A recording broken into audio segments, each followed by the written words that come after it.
Welcome to Mastering the Numbers, your go-to podcast for a deep dive into the world of business and entrepreneurship. I'm your host, Joe Mallo. Join me as I sit down with successful business owners to uncover their journeys, learnings, successes, and future plans. From market trends to personal stories of triumph, Mastering the Numbers delivers invaluable insights to fuel your own entrepreneurial spirit. So grab a seat and get ready to be inspired. All right. Hello, everyone. I want to welcome everybody out there listening. This is Mastering the Numbers. I am Joe Mallo with the Lead Edge Consulting Group.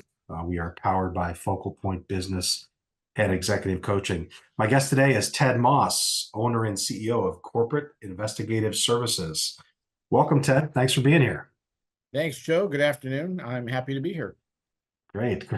Wait, tell us a little bit about Corporate Investigative Services. So Corporate Investigative Services, much like the name might imply, we conduct investigative services for corporations, businesses. I guess the easiest way to look at it is we're in the business of protecting people's assets or businesses' assets. And in many cases, that's right, the people that work for them. Sometimes it's the inventory, sometimes it's the building.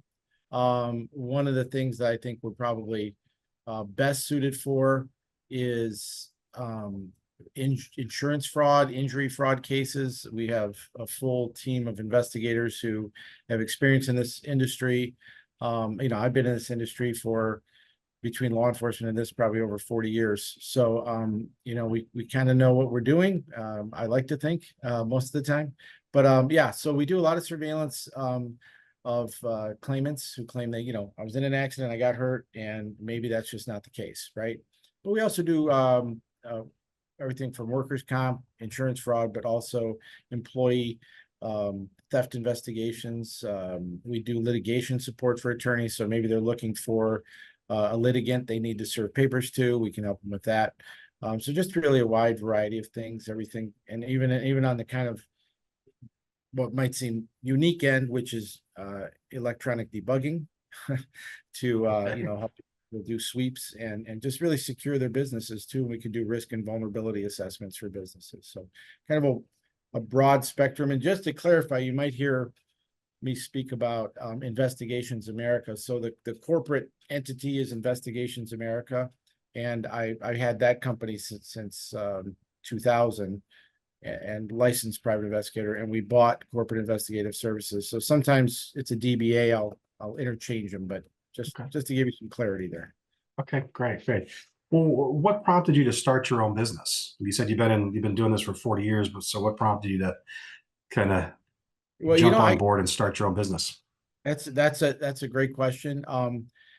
I ever since I was a kid, I was always curious about how people made money. When you were a kid, and this was before ATMs, you just didn't understand. Dad always magically had money in his pocket, right? But sometimes they didn't have enough. They had more money than week at the end of the week. So, I did what I could do to earn money. And, my dad was old school, blue collar. If you got to work hard, if you work hard, you'll get ahead in this world, right? And I saw a lot of people working hard. And later on in life learned that those two don't necessarily equate, right? Hard work is great, but didn't necessarily mean that you achieve financial success. So, my first job, I was 12 years old back in the day, but I worked in a bar, believe it or not, cleaning up in the bathroom, behind the bar, in the kitchen. So I had a good work ethic. I learned all that. But like I said, I just kind of said to myself, something doesn't seem right. And as I got a little bit older, I was 18. My cousin came to me with this business proposition, and it was Amway. If you're familiar with Amway, Yeah. if you're not. But he's like, do you want to make a lot of money and be rich? But one of the things that the Amway organization had was a lot of training material. So I got introduced to the book Think and Grow Rich by Napoleon Hill, amongst others. Yeah. And even at that age, though, I still didn't quite get it, because that was a lot of that book's mindset, right? Like, what do you mean? You just, if you just believe it, you can achieve it, right? But that took some time to sink in. I made a little money doing that. And then later on in life, I got into law enforcement, and I worked for a private investigator. And I was like a part-time. And I'm like, this guy's making money, And then a friend of mine around when I was a police officer, we started a small security guard investigative business. went our separate ways for different reasons. And then eventually I landed, after many different career paths, I ended up working for a private investigator company called Interfact, and I was their director of investigations. And on one of my trips, I went to New York on a case, and I remember reading the In-Flight magazine, and there was an article in there. And in the article, they talked about Tony Robbins, and they talked about studies they did about what separates successful people from people that have less results, right? And ultimately, it was, again, mindset, right? That the thing that separated most of the time wasn't their degree, it wasn't their education, it wasn't skills and ability. Those are important. But when you factor that in with mindset, it was the factor. So I did everything I could to learn about that. And I got these Tony Robbins cassettes, and I started thinking about it. And eventually I started looking at the world differently. And I saw the guy I was working for was making this much money, and I was making this much money. And so, you know what, I want to make this much money, and why not me? And that was the difference right there, Joe. That was the differentiator, when you realize, well, why not me? You know, the guy who owns the boat or the big house or the thing, when you're younger, those are the things you measure by, right? Right. So that changed everything. So I decided, you know what, I'm gonna get my PI license. So in 91, my first iteration was a company called Insight Research Systems. And eventually that changed over, and there's a whole story there too. But to answer your question, it was just watching other people succeed and learning that, well, there's got to be something to it besides just, and again, nothing against it. I went to college and had a degree. I knew a lot of guys that did that and were struggling, right? So yeah. Well, what have been some of the biggest challenges along the way? Again, I'll probably sound like a broken record all the time, but a lot of that always for me is like mindset. And even the getting started part was like believing that, okay, and this is true, but money, right? You got to have some capital.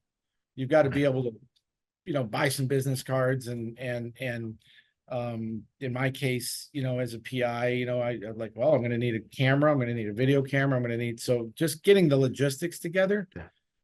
But, my level of risk aversion is really low. It's like, I'm like, nah, I'm just going to do it. So, I started the company with a couple $100 and a phone from Radio Shack. Remember Radio Shack? Anybody? I do. Yeah. It's been a long time since I've seen one. I know they went out of business. Two-line phone for, listen, Radio Shack was like the spy store, but that's another story. Build anything you wanted there. But the biggest challenges were probably just getting the capital together, cash flow. I knew I wanted to do businesses with companies as opposed to consumers. The lucky thing for me was the consumers were cash based up front.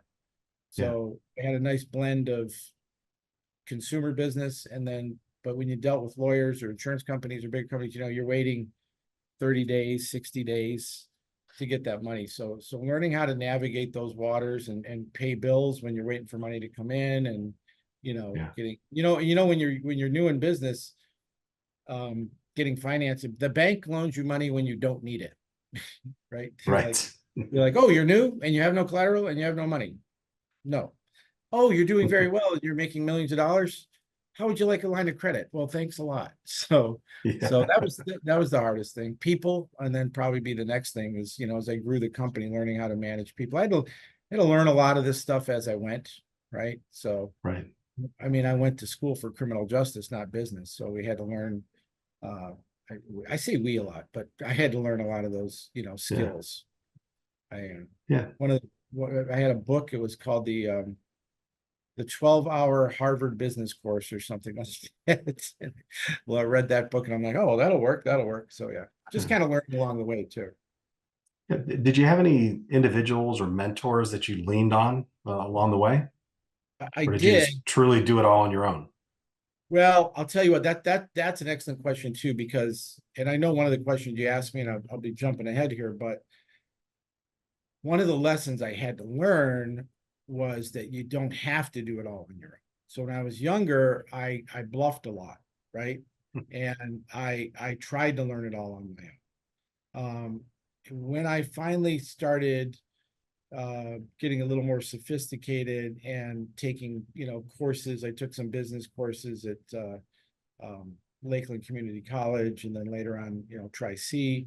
And there were some instructors there, but I joined the Rotary Club in Berea eventually. And, so I started, and then I went to, I think it's CORE, the Council of Small Enterprise or Retired Executives through the SBA. And I'd recommend for anybody, if you're, in fact, I just told a kid the other day who's starting a business, go to the Council of Retired Executives, that the SBA offers that. These guys will, people will give you free advice if you ask. Yeah. And great advice. So to answer your question, later on in life, I had some great mentors. A guy named Bob Drusendahl, who owned another background screening company, great guy. Hi, Bob, if you're listening. Dan Carbone, a guy from a company called Vertium. He's also involved in a networking group called BNI that I belong to. So yeah, it took me longer than it should have to learn to ask for help. Yeah, but eventually you did, so that's good. Well, absolutely. Yeah. Good. So what are some common misconceptions about running a business? I had a friend down the street from me and I live in Strongsville, and I live in it's a nice development, and there's nice houses, and it's a nice, McMansion neighborhood, right? And my friend down the street worked for Ford, and he saw that I had a business. And at that time I was doing fairly well. And this was maybe 6-7 years ago. And, my wife and I would go on vacations, and we had fun, and we did things with the kids. And my buddy would go, well, it must be nice. I go, what do you mean? To own your own business? I'm like, well, it is, but what you don't see are the, 60, 70 hours a week when you're first starting that you're putting in, right? Yeah. You don't see the sleepless nights. You don't see the phone calls where, a major client just said, hey, you know what? We're going in a different direction. So just when you think things are going good, so it looks easier on the surface. Yeah. And people might think that, you're rolling in dough because you have the trappings of success, which are, well, yeah, I had, at that time, I have an office, and I have employees, and I have payroll, but like, you're the last guy. Like, if things go south, you're the last guy out. You shut the lights off. You're the guy that locks the door and wonders how you're going to get paid, right? So I think it's sometimes it looks easier than it is, but I would also say it's not as hard as you think it is. I know people who overthink starting a business, right? Everything's got to be perfect. They've got to have the perfect business plan, and they've got to have the perfect, they got to have all the money. They've got to know exactly where everything's coming from. There's nothing wrong with pre-planning, but what is that saying? Perfect is the enemy of good. Right. Right. So sometimes you just got to get it done. Right. Yeah. So I would say, one of the misconceptions is, I had a friend of mine the other day who was like, oh, I got to go incorporate my business, and the lawyer wants $1,500. And I'm not recommending you don't get a lawyer. I'm just saying, if you had a limited budget, you can do it yourself. Right. Right. So there's things you can learn and do yourself. And, it's not as hard as it looks, but at a certain level, entrepreneurs aren't all just, we're not living on our yachts, smoking cigars. Right. Yeah. So sometimes you just got to get going. Yeah. Right. Yeah. Sometimes you got to get going and just take it one step at a time. Yep. Exactly. Or you'll talk yourself out of it. There's a lot of people that I think would be, you'll talk yourself out of it. So yeah, I think there's a lot of people that would be fantastic entrepreneurs that just takes them forever, and they'll never get started because they're just talking themselves out of it. I mean, I'm a burn the ships kind of guy, but well, now what are we going to do? Well, we're not leaving, that's for sure. There you go.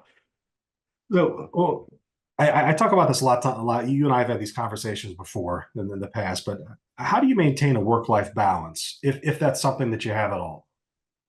Well, I could do a better job of it. For me, and I think, I listen to a lot of podcasts, but for me, there's a guy named Ed Milet, but he talks about, and all these guys, Jay Shetty, Ed Milet, all these kind of business gurus, they talk about exercise, how important your health is, right? It's very easy to let your health go and not make time for that. And I made time this morning. I had something happen today. I was going to the gym, and we have a case that we needed to get done, and one of our investigators is out sick, and another investigator was busy doing something. So I get the call like, hey, this person we're looking for is, we believe, at this location right now. So I'm in my gym clothes. So I got to drive over there, sit for an hour and a half, got some video of the person, doing shenanigans. Great. Well, now I still want to go to the gym. So I did. I went to the gym, but instead of, an hour workout, I got in 20 minutes. But, like you gotta put that first, I think. And the other piece is, remember, especially when you're younger, take time for your family, right? I mean, I know you got kids. It gets very easy to go, oh, honey, just 20 more minutes, or I'm leaving in a few minutes. I remember my wife, I would come home. Dinner was at 6 o'clock. And as an entrepreneur, you know how that is. Dinner, it's hard to say, I'm leaving here at 5, and you get a phone call at 5:02. And before you know it, there's just no time. So put first things first, put your family first. There's time to work. There's time. Take a break. Because if you don't, you'll lose that creativity, and do have fun. Remember to have fun, because if that, you know what I mean? That's where you get locked up and you're like, oh my God, I got to solve this problem. And you can't solve it if that's all you focus on. So I just really have learned to do that now. And so for me, it might be, I love watching movies. I love taking my dog for a walk. I love amateur astronomists. I have a nice Celestron telescope, and sometimes I just go out and look at the stars with binoculars just to, get my head away from work. Yeah, you have to do it. I try to spend time with family, and then when they fall asleep, I sneak back into my office. Well, yeah, you know what? I do that too. Like when everybody's happy and all the things are good, and I've got grandkids now. When everybody's happy, then I like working. It's fun. Yeah. If I didn't, not all of them. Sometimes. Right. Exactly. So I guess another way to look at that is, how do you maintain your motivation, and how do you stay focused with everything that's going on? So Tony Robbins talks about this. I learned this a long time. Right, the whys are more important than the what. You got to have a really powerful why. And my why are my 3 daughters and my 6 grandchildren. My dog. I mean, like, they're just, they're things like, for me, my whys are providing for the people I love, right? And I can't do that if I don't stay focused and motivated, and when I was younger, that why was like, I want to lay on a beach and go on a vacation, and I've done, and those things are fun, and I still want to do those things, but now I want to do them with my kids, right? My big motivation, this is my vision, is my retirement dream is a house, nice house on a lake, where the kids come, and we have some property, and maybe there's some ATVs, and I've had some experience with horses. We have some horses, and it's basically camp all year round, and people can, and it's going to be in a warm place, I'll tell you that much. So, but that's it. I got to stay focused on that. So not Ohio. Sad to say, but, I love you, Ohio, but you're not warm enough. Not all the time. So not all the time. Here, I'll come visit though. Exactly. So in your industry, is there a lot of innovation changes on a year-to-year basis, or does it remain static? Technology, right? So think about this. So PI, right? I have a portable surveillance device with audio recording, and I mean, I can put a maps in here. There's GPS trackers. This is a listening device. You probably can't see it, but it looks like a little key fob, right? I mean, there's so much technology that makes it easy for the average person to think they can do their own work. But when it comes right down to it, it's sort of like you and I could go on YouTube and learn how to replace an electrical outlet, and probably not get shocked. Right. Right. So, but I warn people like, hey, you can do it yourself. And then after you screw it up, call me and I'll fix it. Right. But it's going to Right. cost you. So yeah, innovation and technology, software, apps, information. I mean, we're really in the information technology business in one respect, and they gather and aggregate so much data on people. It's kind of scary.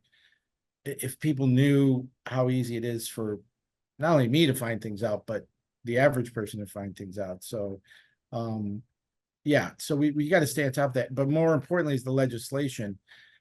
I have to be very careful how we use, for instance, employment screening is covered by the Fair Credit Reporting Act, the Americans with Disabilities Act. You can't just do a background check on somebody even as a small business and just not hire them because of what you found. There's guidelines as to what you can and cannot deny someone employment for and so on. So yeah, you've got to stand for that stuff. Right. So you always have to stay on top. It's good to know. So your business, you've been doing this for 40 years. Can you give the audience, I guess, a glimpse into any future plans for your business? Where do you see things going? Sure. So we just started a program called Traction. Okay. Traction. Honest to God, did not have these props just sitting out here. I just happened to have them on my desk. So this book, Traction, by a guy named Gino Wickman. Yeah. They call it EOS, the Entrepreneur's Operating System. They start out with the thing, you have your vision traction organizer, but it really comes down to this. If everybody's rowing in the same direction, if everybody has the same vision, then it's easy for your employees to succeed, right? So right now we've got about 5 employees. We do work nationwide, but we outsource a lot of it. But one of our 10-year goal, well, let's see, our 3-year picture is to be about a $3 million business. Our 10-year picture is to have offices in other cities. And there's some great, and this is where my moving to the South comes in. Florida's a great market. Arizona's a great market. I guess I could go to Northern Arizona. There's some East Coast markets that are great. Notice none of them are warm though. I mean, or cold. Right. So yeah, we'd like to open up offices in some different locations. Okay. And then we're looking at, and this is the real innovation, I think, for me is, so I showed you this stuff, this kind of do-it-yourself stuff you can do. I'm putting together a consumer-based do-it-yourself. There's always the guy who wants to do it himself. So we want to be able to give people tools and books and guidance, and it might be a subscription model where you're like, okay, I can do, and this is not B2B, this is going to be consumers, but it's like, okay, you want to do it yourself, and let's make sure you're doing it right and do it safe. So we'll provide the YouTube videos, we'll provide the tools, we'll provide the expertise, and you can learn and then maybe solve some smaller problems yourself and save yourself some money. It could be a one-off payment, it could be a subscription model. And then I'd actually like to put together a learning module where we could teach people how to become private investigators, how to get licensed, where to get the information. Nice. So that's my big picture. So. Great. Are there any obstacles or major challenges you see that could keep you from getting there? Yes, I'm sleepy. No, yeah, sure. Legislation is always a concern. We want to make sure we're, liability. You've got to put together. So I've got a friend of mine who has the technology that we can plug in to do the learning modules. We would like to allow people to get CEUs for that if they want to say get a criminal justice degree.